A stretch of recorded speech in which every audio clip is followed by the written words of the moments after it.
contaminados por AIDS no Brasil cai mais da metade em 2015, mas ainda preocupa.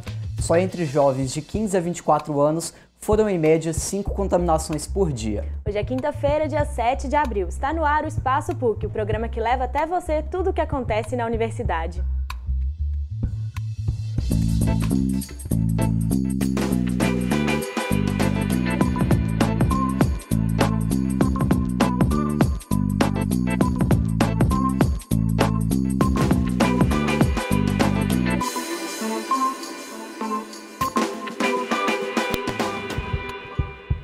Olá, quinta-feira é dia do quadro Repórter PUC aqui no programa. E hoje vamos tratar de um assunto sobre o qual muitos jovens não gostam de falar. É isso mesmo, Mariana. O nosso tema de hoje é sexualidade na adolescência.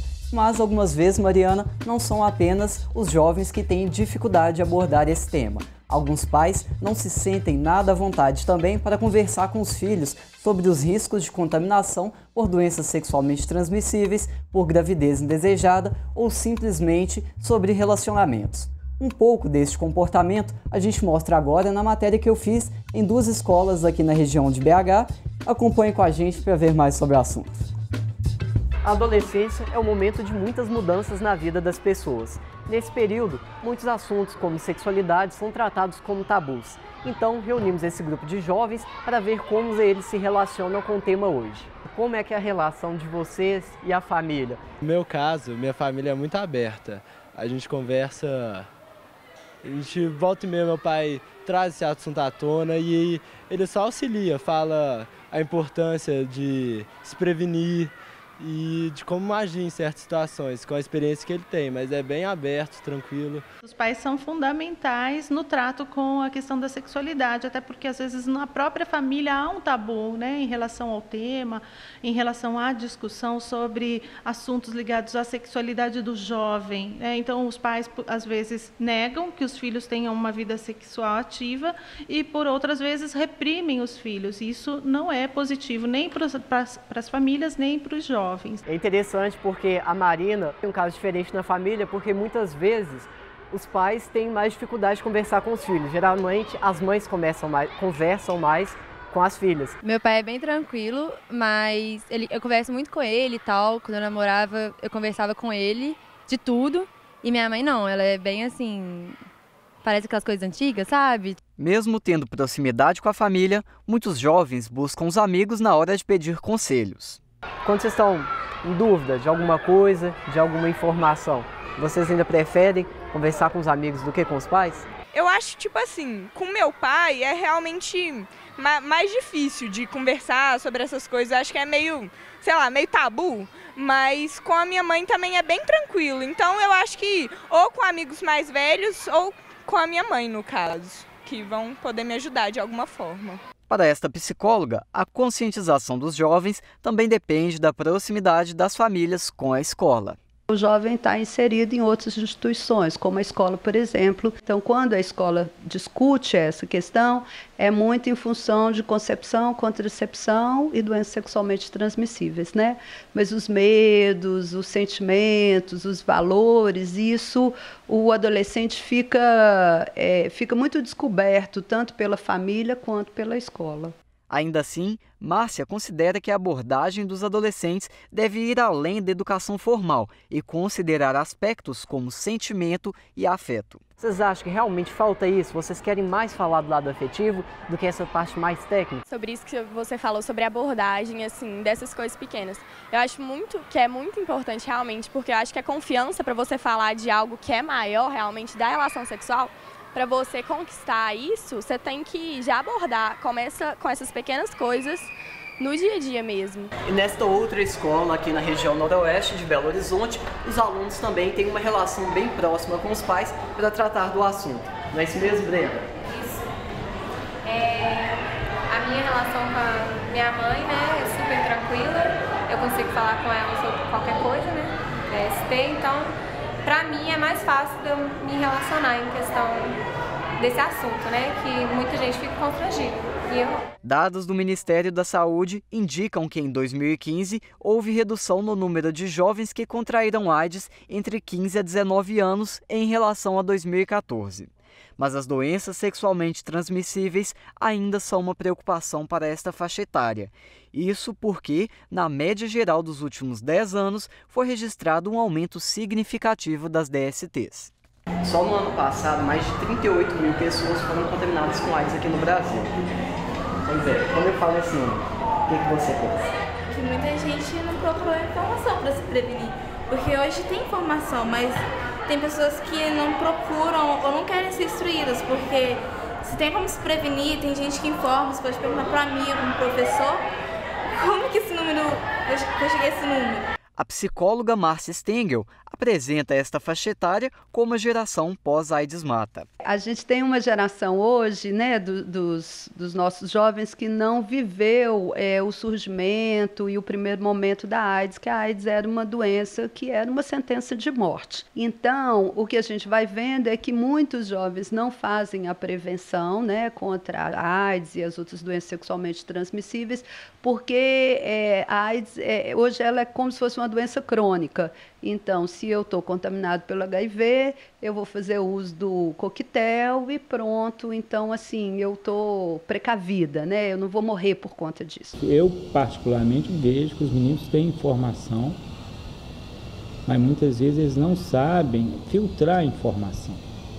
Então, quando eles vêm, que a gente tenta orientar, discutir e abrir as discussões quando acontece. Para o professor Edmar Filho, o tema deve ser tratado de maneira ampla, envolvendo várias disciplinas. Falar de DST em sala de aula tem duas coisas. Uma é do conteúdo curricular, que é obrigatório.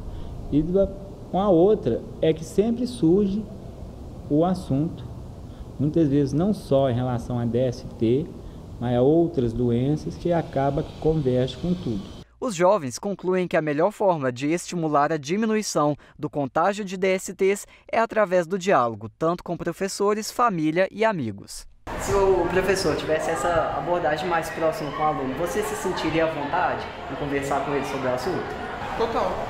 Porque eu acho que, assim, conhecimento, ele nunca é demais, né?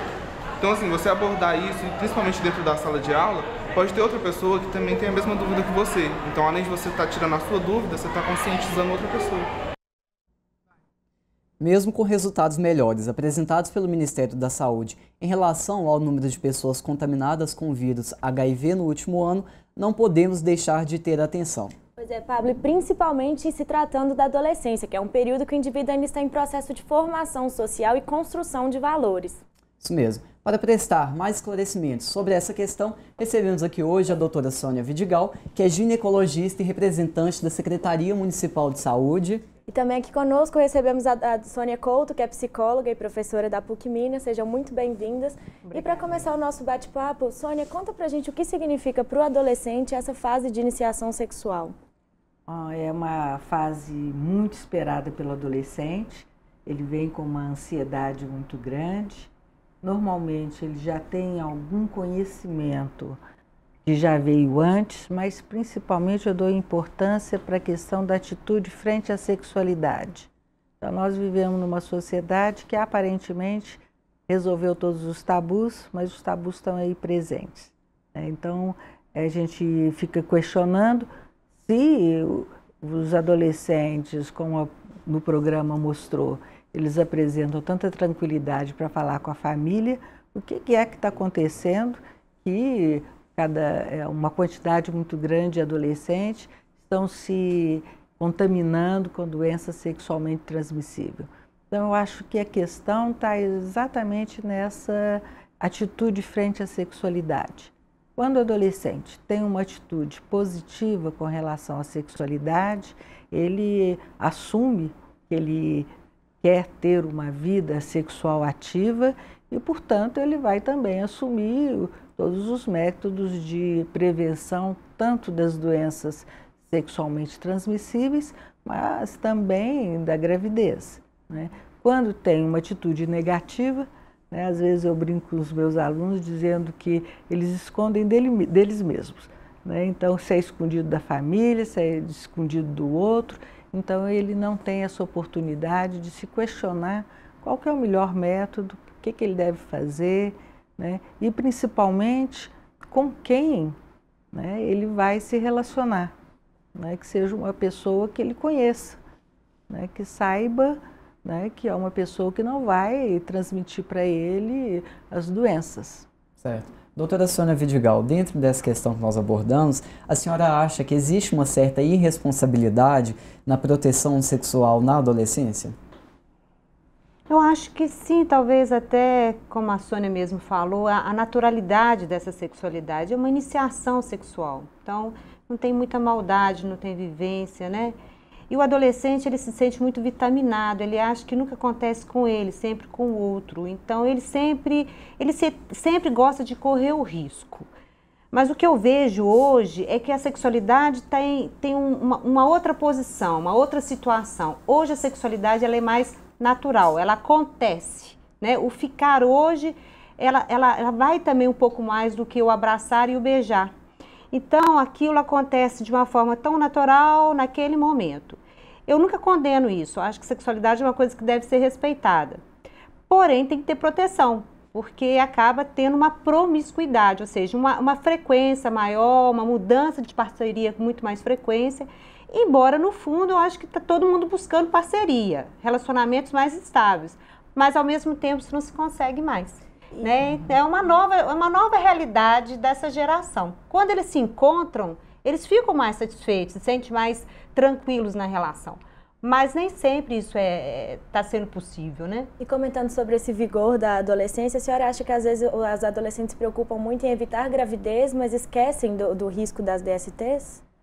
Eu acho que, na verdade, eles correm risco dos dois, porque da gravidez há muito risco. Há muito uso da pílula, né, pós-coito, aquela contracepção de urgência, né? Mas hoje se usa o anticoncepcional com mais frequência, né? Mas a camisinha ainda é uma coisa que deixa um pouco de lado, ou seja, tem aquela relação que começa e que usa a camisinha, depois de 2, 3 meses já está assim, abrindo mão dela, você entendeu como? E a sexualidade tem muita coisa em jogo.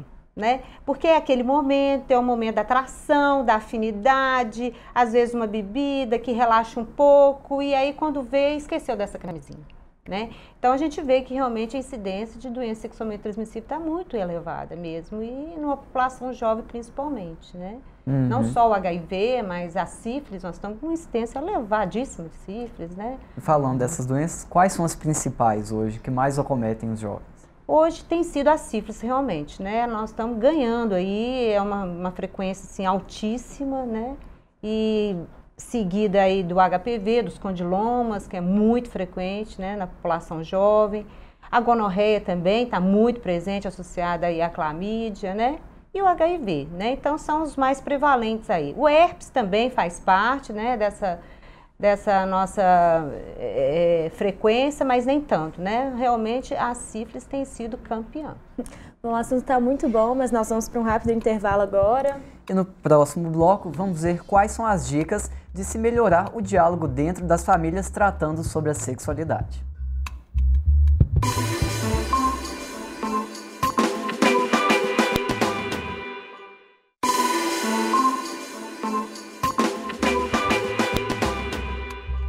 Estamos de volta com o Espaço PUC e no quadro Repórter PUC de hoje estamos falando sobre sexualidade na adolescência. Aqui no estúdio nós recebemos a doutora Sônia Vidigal, médica e representante da Secretaria Municipal da Saúde, e a doutora Sônia Couto, psicóloga e professora da PUC Minas. Agora, vamos ver o resultado de pesquisas do Ministério da Saúde que mostram o número de casos notificados de AIDS no país por ano. Se nós formos observados, de 2005 a 2013, nós tivemos uma média de 39 mil novos casos, tanto de jovens quanto de adultos no Brasil por ano. Em 2014, nós tivemos exatamente 39.951 casos e em 2015 nós tivemos a grande mudança, que tivemos apenas 15.181 casos. Em relação a faixa etária com maior número de contaminações, se nós observarmos, está entre 25 a 29 anos, 30 a 34 e 35 a 39. Uma coisa interessante em se ressaltar é que o período de incubação da AIDS pode chegar em média a 10 anos. Doutora Sônia, diante disso, a senhora considera que muitos desses adultos, dessa faixa etária de 25 a 39 anos, que relatam novos casos em 2015, podem ter sido contaminados na adolescência por volta dos 19, 20 anos? Sim, é possível, né? Em função de ser portador do vírus, né? Porque a diferença entre você ser portador do vírus e estar com AIDS, né? A AIDS é quando chega naquele momento em que a carga viral está muito elevada, a proteção que a gente chama de CD4, que são os leucócitos, está muito baixa e a pessoa começa a ter as infecções oportunistas. Então, nesse momento, a proteção que ela tem é muito baixa e ela pode correr o risco de vir a falecer, né? Então, o que eu vejo nesses números, né, é que o que aconteceu? Primeiro que hoje tem o coquetel, que está sendo muito mais bem aceito, né? Ela é uma medicação que hoje diminuiu muito, antes se tomava 10, 20 comprimidos, hoje se toma 2, 3 comprimidos só, então a adesão é melhor, os efeitos colaterais são menores e, consequentemente, carga viral zerada não há transmissibilidade. Então, ele é portador de uma doença crônica, né? E muitas vezes ele nem transmite, mesmo sendo portador desse vírus. E isso faz com que até diminua um pouco a contaminação, né? Mas sim, tem possibilidade que muitas vezes a pessoa passa anos sem ter nenhum sintomas, né? E não fazer um diagnóstico. Por isso há tanta campanha de se fazer exames, né? Principalmente naquelas pessoas que têm um comportamento sexual mais de risco, né? Às vezes um número maior de parcerias sem uma proteção, que é a camisinha. Em relação aos tabus sobre falar da sexualidade, vocês acham que os meninos têm mais dificuldade, ou as meninas? Quais são as dúvidas nos consultórios, tanto como psicóloga, tanto quanto como ginecologista? Bom, no consultório é mais fácil, tanto meninas quanto meninos, de falarem sobre esse assunto. Agora, nas escolas, eu acho que principalmente na família, há uma certa apreensão dos adolescentes, uma certa recusa de conversar esse assunto com a família. Então, e também a gente tem que pensar que os pais não são tão abertos assim, não. Há, sim, uma inibição que muitas vezes faz com que seja mais fácil passar um livro para os filhos, e eu acho que nesse ponto, passando o livro, já está mais adequado. E fica uma informação engessada, né? Não tem... Mas a grande questão que eu vejo é de passar para os adolescentes que a sexualidade é algo positivo e que a pessoa então pode planejar a sua vida sexual, né? Então pode planejar, usar os métodos de prevenção, pode planejar ter uma vida sexual e ter uma vida sexual feliz. Eu acho que nesse ponto os pais ainda ficam muito inibidos e eles não têm tanta facilidade de transmitir a sexualidade como alguma coisa boa para o adolescente. Certo. Doutora Sônia Couto, em alguns casos os pais têm certa abertura em conversar com os filhos, mas os filhos apresentam um bloqueio. Nesse caso, como os pais devem agir? Eu acho que a única solução para os pais é se colocar disponível, né? Na medida em que existam situações em que é possível fazer comentários, né? Um filme, uma reportagem, um jornal que comente alguma coisa, né? Que eles estejam abertos para poder conversar com os filhos e principalmente que estejam disponíveis para que os filhos procurem. A gente sabe que na adolescência eles são rebeldes, são opositores, né, se colocam em oposição aos pais, não querem aceitar muito, então isso traz alguma dificuldade, né? E também, às vezes, o encaminhamento, né, o ginecologista, o urologista pode ser muito positivo. Doutora Sônia Vidigal, quais são as principais questões no consultório? Olha, então eu vivencio duas realidades, né? Como ginecologista no meu consultório, que eu recebo as mulheres, e no serviço da prefeitura, no CTA Site Sagrada Família, que eu trabalho com doenças sexualmente transmissíveis. No consultório, eu tenho uma adesão muito grande de adolescentes, né? E eu vejo que realmente hoje os pais têm uma visão mais aberta no sentido assim de apoiar, pelo menos que vá ao ginecologista. Sabem que essa sexualidade vai acontecer, que vai ser mais cedo mesmo, tem esse entendimento. Muitas vezes não tem a capacidade de conversar diretamente com o adolescente, mas ele leva até o consultório. Pelo menos marque, deixa ali. Hoje respeita mais, não entra sempre junto, porque quer uma proteção para aquela filha, né? Não quer que ela engravide precocemente, não quer que ela tenha uma doença sexualmente transmissível, né? Outras já são mais abertas, conseguem entrar junto, ou mesmo são minhas clientes que falam sobre as filhas, que já colocaram, já se posicionaram. Então, veja assim, uma abertura maior em relação a isso. Lógico que tabus existem, vão existir né? Sempre.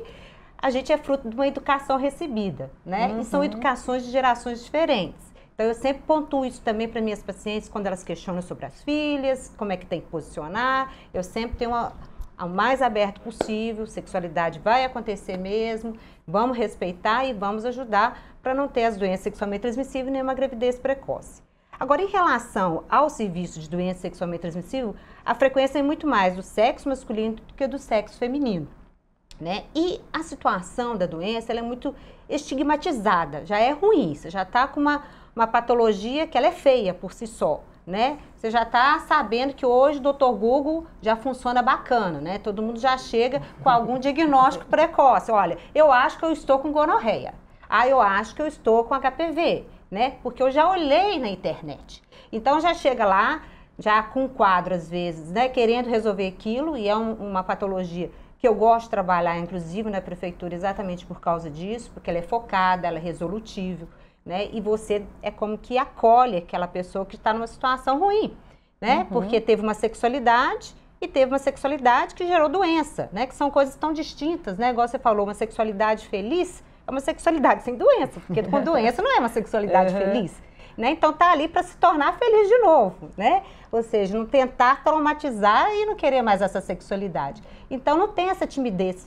Às vezes tem, porque às vezes eu sou mulher, vai demonstrar a genitália, né? E eu sempre falo, ó, vergonha fica lá de fora, depois você pega lá, né? Mas tá querendo tanto resolver aquele problema que realmente deixa de lado esse constrangimento, né? Supera, né? Supera o constrangimento, né? E quer resolver. Vezes no consultório as pessoas já chegam com um problema, né? E nessa questão de conversar abertamente, qual o papel da escola? Eu acho que a escola, na maioria das vezes, se atém à informação. Não é isso que o adolescente está procurando. Ele está querendo lidar, como lidar com a sexualidade, como lidar com a sensualidade, como lidar com o prazer, o que é isso, o prazer da sexualidade, o que é isso, o envolvimento amoroso, afetivo. E quando as escolas, né, têm alguns professores mais abertos que acolhem isso, os adolescentes adoram, né? Trazem além da informação. É que trazem além da informação, mas muito mais do que a gente chama de formação, né? Trabalhando uma atitude frente à sexualidade, né? E principalmente a questão da sensualidade, né? Que é muito difícil, né? Para os adolescentes, principalmente do sexo feminino, né? Que tem que negar o desejo, né? E ser muito craque na sensualidade para conquistar o outro. Então é um negócio complicado. Mas eu vejo hoje na escola, não tem muito tempo disso, né? Tá tudo muito, né? É muita matéria, né? E tal. Eu vejo meu menino que está com 17, ele tem aula de manhã de tarde quase todo dia, e é muita pressão, muita cobrança. Então não tem tempo de se falar de sexualidade na escola, né? Quando falha na família, quando falha na família, é a escola que fica como tábua de salvação. Né? Eu vejo assim, porque igual ela falou, as coisas são muito técnicas mesmo. Tem aquela aula de biologia, né, que vai demonstrar a genitália masculina, feminina, a fertilidade, a contracepção, e tal. Eu mesmo já fui convidada na escola do Bernardo uma vez para falar sobre doença sexualmente, falar de tudo, sexualidade. Então eu levei os métodos contraceptivos, levei anticoncepcional, levei camisinha, ensinei como ensina a usar a camisinha masculina, feminina, quer dizer, você vê que há um desejo muito grande de saber e tudo, né? E tal, mas eu acho que o espaço da escola hoje está pequeno para esse tipo de coisa, né? Deveria ter mais, inclusive, né? Nas escolas, nas periferias, onde a gente vê uma sexualidade mais, com mais promiscuidade, né? As questões das festas, né? E o não uso de camisinha, quer dizer, às vezes não tem conhecimento mesmo, né? Então, deveria ser mais divulgado. Eu acredito que sim, deveria ter uma coisa mais prática nas escolas. Eu também tenho essa opinião. Bom, infelizmente, nosso tempo acabou. Agradecemos muito a informação. Esperemos que os jovens, né, estejam cada vez mais conscientes dos perigos e da sexualidade. Com certeza. Muito obrigado pela contribuição. Obrigada. E amanhã é dia de Espaço Cult. Agora vamos até a redação da PUC TV para saber o que a Isabela Lima está preparando para a gente. Boa tarde, Isabela Lima. O que você está preparando para a gente amanhã? Boa tarde, Pablo. Boa tarde, Mari. Bom, gente, amanhã vocês não podem perder. A partir das 4h30, ao vivo no Espaço Cult, vai ter a banda Mercantes, com uma pegada super diferente do pop rock. Não percam! Obrigado, Isabela. E você pode continuar participando da nossa programação. Envie sugestões e comentários para o e-mail do programa espaçopuc@pucminas.br e também pelas redes sociais. Não deixe de participar. E como o Pablo disse, amanhã é dia de Espaço Cult, mas na segunda-feira eu estou de volta com o Espaço PUC às 4h30 da tarde. Espero por você. Obrigada e até lá! E eu volto com o quadro Repórter PUC na próxima quinta-feira, às 4h30 da tarde, ao vivo pela PUC TV Minas e TV Horizonte. Obrigado pela companhia e até a próxima.